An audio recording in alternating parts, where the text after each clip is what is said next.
जय भीम, जय भारत, जय जवान। आप देख रहे हैं उजाला यूपी। दिल्ली में सरगर्मी सर्दी के जनवरी के मौसम में भी राजनीतिक बहुत ज़्यादा है और हर एक पार्टियों का अपना एक एजेंडा होता है, एक दूसरी पार्टियों को विफल करना और अपने आप को सफल करना। मैं ये बात ये इसलिए बोल रहा हूँ, तमाम वीडियोस आप देखते होंगे, सभी सेकुलर कहने वाली पार्टियां अपने आप को सच्चा सेकुलर साबित करती हैं अपनी बातों से और अपने जुमलों से। लेकिन ये आज तक कोई साबित नहीं कर सकता कौन सी किसकी बी टीम है, कौन सी किसकी ई टीम है। सब अपने वर्चस्व की लड़ाई लड़ते हैं। लोकतांत्रिक अधिकार है सबको चुनाव लड़ने का, संवैधानिक राइट है। तो सभी की पार्टी अपना अपनी ताल ठोकती है, कोई जीत जाती है, कोई हार जाती है। तो लेकिन भारत के अंदर सिर्फ एक ही पार्टियों पे, सभी सेकुलर पार्टियों के हवाले से, माध्यम से एक ही आरोप लगता रहता है।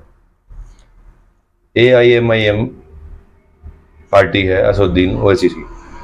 तो इस पार्टी पे सभी सेकुलर पार्टी आरोप लगाती रहती है। देखा जाए 70 सीटें हैं दिल्ली के अंदर और उन 70 सीटों में सिर्फ मात्र MIM पार्टी 2 सीटों पे चुनाव लड़ रही है, ओखला और मुस्तफाबाद, जिनमें एक CAA का आंदोलन करने वाला सिपाउर रहमान जेल में और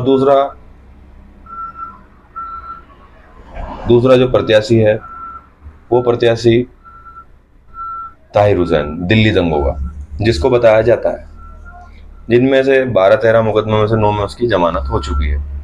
लेकिन ये सभी सेकुलर पार्टी में इसलिए बोल रहा हूँ, दलितों का और मुस्लिमों का वोट खाने के लिए तक पे खड़ी रहती है। ऐसे ही एक दौर ऐसा था 1984 के बाद का, मैं बातें बोल दे रहा हूँ। 1984 के बाद का एक दौर ऐसा था कि साहब कांसीराम सबके पेट में हजम नहीं होते थे, जिसकी मेहनत बहुजनों के नायक के नाम से पुकारती है साहब कांसीराम की मेहनत को। लेकिन साहब कांसीराम ने इतना संघर्ष किया, किसी मैनस्ट्रीम मीडिया और टीवी चैनल ने दिखाया नहीं।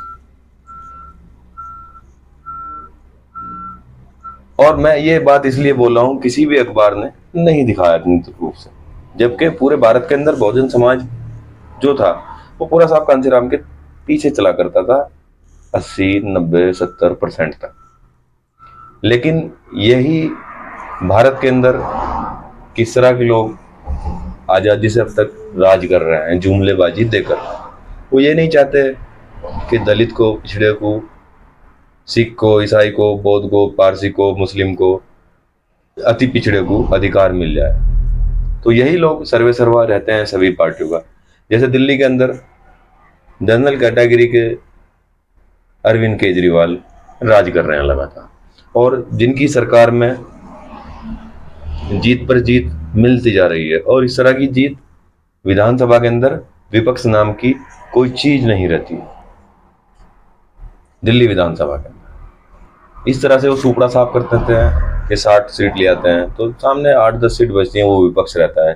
तो कोई भी मनमानी का बिल पास कर सकते हैं अरविंद केजरीवाल अपना, लेकिन उनके प्रदेश के अंदर दंगे होते हैं, उसमें वो कुछ नहीं कर पाते हैं, विफल रहते हैं। मुस्लिमों की, दलितों की बस्ती है कच्ची, हालात खराब, पानी से भरा हुआ, कचड़े की व्यवस्था, साफ सफाई की व्यवस्था मुस्लिम और दलितों की बस्ती में नहीं होती है। तो ये दोहरा रवैया होता है इनका। और ये सभी सेकुलर पार्टी है मुस्लिमों की और दलितों की पार्टी पे तरह तरीके के आरोप लगाती रहती है। दलितों की पार्टियों पर आरोप लगाती है कि ये तो मुस्लिमों ने हाईजैक की हुई है, और हाईजैक कैसे, कि तो मुस्लिमों की पार्टी है। इस तरह से आरोप लगा के कि सारे MLA मुस्लिम बना रही है। तो हर एक पार्टी चाहती नहीं है कि दलित और मुस्लिम का कोई वर्चस्व खड़ा हो जाए। तो ये दलित नौजवान और मुस्लिम नौजवानों को समझना होगा, पिछड़े नौजवानों को, और इस मूल निवासी बहुजन समाज के 85% लोगों को समझना पड़ेगा।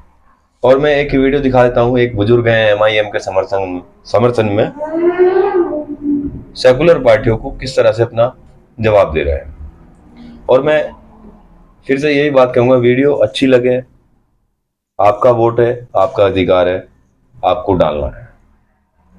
अपने वर्चस्व को और अपने अधिकार को मजबूत करना होगा। जिसको मैं, एक ही वीडियो लंबी हो जाएगी, तो मैं एक बात और कहना चाहता हूँ, वीडियो अच्छी लगे तो चैनल को सब्सक्राइब करें, बेल आइकन प्रेस करें और वीडियो को ज्यादा से ज्यादा शेयर करें। आइए तो वीडियो दिखा देता हूँ आपको। कोई उम्मीद है कि उस पर जूते बिल्कुल 100%। असदुद्दीन ओवैसी आगे दिखा हुआ यहाँ पहला जूता मैं मारूंगा उसके किसके उसके केजरीवाल के। कहना चाहेंगे ओखला विधानसभा पे? क्या पूछना चाहेंगे आप? मैं ये पूछना चाह रहा हूँ कि इस बार का वोट का जो हक है वो किसका है ओखला विधानसभा? शिफाउर रहमान। कैसे, हर तरीके से बताइए कैसे? शरीफ लड़का, निहायत लड़का है, बहुत और धन्य में फंसा हुआ है वो अच्छा जामिया के। अच्छा, हाँ, और हमारे लिए तो कांग्रेस हो, बीजेपी हो, वो आम आदमी हो, अखिलेश हो, हमारे लिए सब एक थैली के चट्टे बट्टे सारे। अच्छा, हमारे लिए कोई नहीं है। अच्छा, हाँ, और वैसे साहब को तो बीजेपी की बी टीम बताते हैं लोग। वो लोग बताते हैं, वो खुद गलत है। वो खुद गलत है? हाँ, वो खुद गलत है। अमानत को सही मायनों में बैठ जाना चाहिए। अच्छा, हाँ, सिपाही को सपोर्ट करनी चाहिए। अच्छा, क्योंकि वो गलत केस में फंसा हुआ। तो जब दिल्ली दंगा हुआ था तो अमानत ने भी तो काफी जोर लगाए थे, लोगों की सहायता की थी, मदद की थी। हैं? हाँ, मदद की थी लोग। मदद की थी।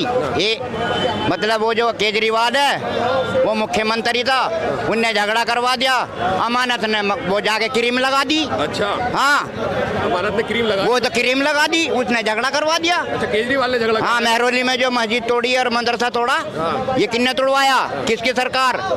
बोलो। तो पुलिस उसके अंडर नहीं आती, वो कहता पुलिस मेरे अंडर नहीं है तो उस केजरीवाल की तो है, वो भी एमसीडी भी। एमसीडी भी केजरीवाल की? हाँ, अरे तोड़ा नहीं वहाँ मस्जिद और मदरसा। हाँ, टूटा है। फिर जो केजरीवाल हमारा कहाँ है? तुम्हारा नहीं? आए यहाँ मैदान में कहाँ है हमारा? हाँ, यहाँ आए नहीं थे केजरीवाल, इसको लेकर। तो आपने एक बुजुर्ग हैं जो MIM के समर्थन में बोल रहे हैं, तो आपने वो वीडियो देख ली है वीडियो।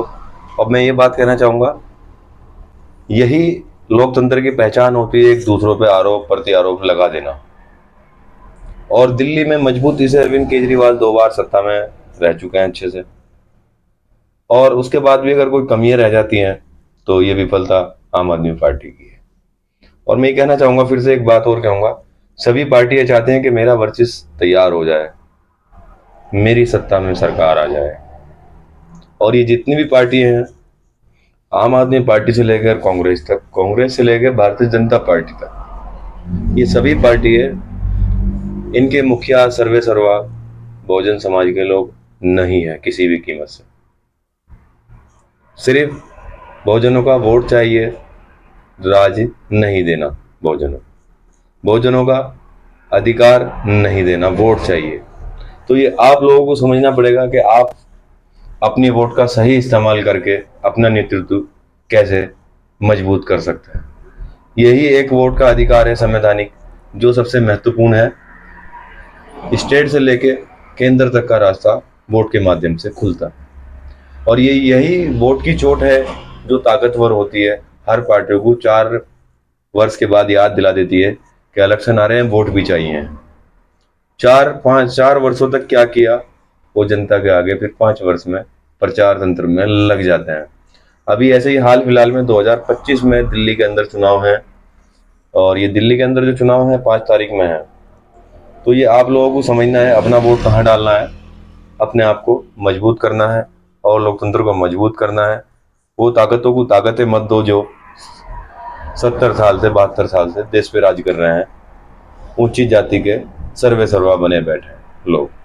सावधान होना पड़ेगा और अपनी वोटों को कामयाब करने के लिए इन ऊंची जाति वालों से सावधान रहना पड़ेगा, क्योंकि आपकी पार्टी, आपका वोट, आपका अधिकार, जिसकी जितनी संख्या बारी उसकी उतनी हिस्सेदारी।